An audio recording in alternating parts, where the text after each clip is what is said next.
Non-compete clauses in anesthesiology contracts, more restrictive than emergency medicine, less visible to the physicians signing them, and increasingly weaponized by AMC consolidation.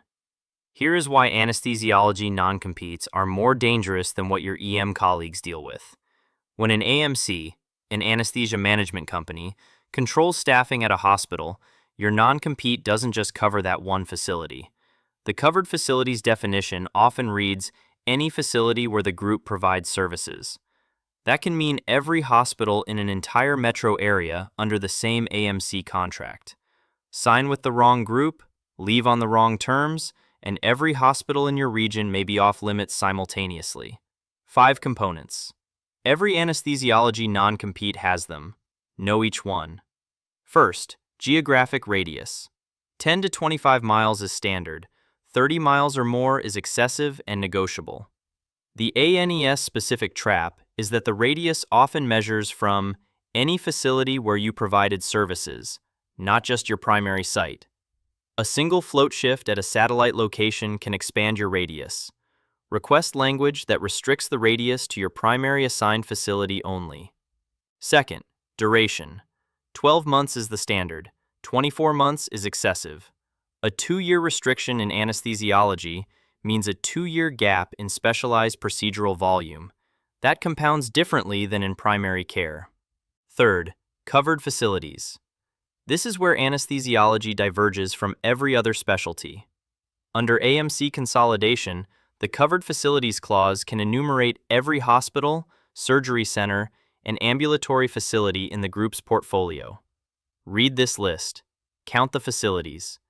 If it covers your entire region, that is a material restriction that should be negotiated before signing, not discovered after you resign. Fourth, termination carve-outs. The most important edit you can make.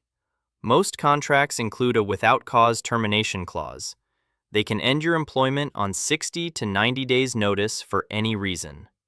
If the non-compete survives that termination, you can be unemployed and blocked from your regional market at the same time. The language you want is this.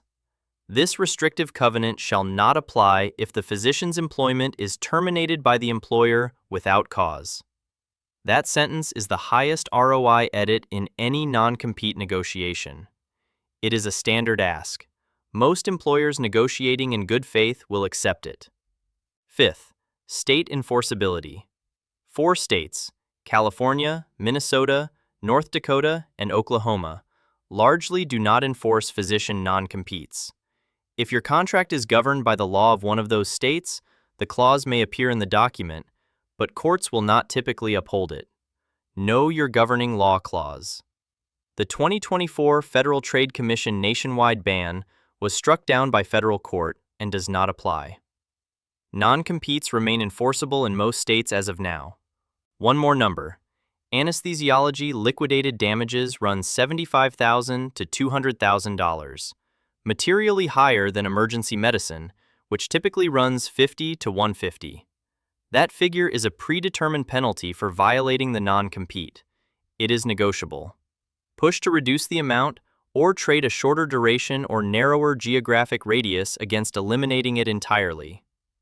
The covered facilities definition and the termination carve-out are the 2 highest leverage points in any anesthesiology non-compete review. Everything else is secondary. ClauseLine. Analyze your contract.